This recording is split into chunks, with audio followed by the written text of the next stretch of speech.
بسم الله الرحمن الرحیم. ولې سه بوزي ګورا دلته موږ سره چې دا پیج نمبر دا بیا موږ سره ډیزاین منیو ته څو ډیزاین منیو کې ز پیج نمبر ګورې پیج نمبر مو ولون صحیح ده کنه. اوس د دې ذکر څه مولې سه زین چې فارمیټ پیج نمبر فارمیټ کوم د دې ګورې مثال کې دلته ځلې کما نمبر فارمیټ هډینګ 1 ور کوم دلته مولې سه چې ته دغه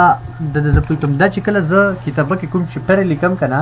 لکه چپټر وی هغه سپریټ وی 1 2 دا پازای کې کور کې اوس موږ سره چپټر شته نه د دې وجنه موږ سره شي کې کور نه کوي سید مولوی صاحب دا اجه کې به موږ کور کوو سید اوکې ها د دې علاوه موږ سره ته پیج نمبر بالکل غوړ نه ریمو کوي پیج نمبر به موږ سره شي ریمو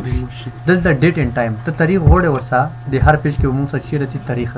او تاریخ کا رسیم په کوم شکل کې راځي سچر ډے ورځ نه مادم لیکل کیږي میاشت نه مادم لیکل کیږي تاریخ نه زین چې سدي ورځ بس 4 3 ډایرکټ لیکل کیږي نه په دې شکل کې نه غواړم په کوم شکل کې دا تاریخ وړه تاریخ به سره سي هر خوني سره مو سره شي وي تاریخ وی نمبر کو سره مو سره شي وي تاریخ نمبر هم خپل وي مو سره او تاریخ باندې سره مولوی سه پوښ په دې باندې ورځي کې ودره دلته چې ودره کې اوس چې ور باندې اپلای کا تاریخ ور باندې اپلای کا دې شکل کې وړه تاریخ اوس ګور اوکې وای ته نمبر هم خپل وي او هر ځای کې مو سره شي لیکل شي پیج لاندې به تاریخ هم لیکل شي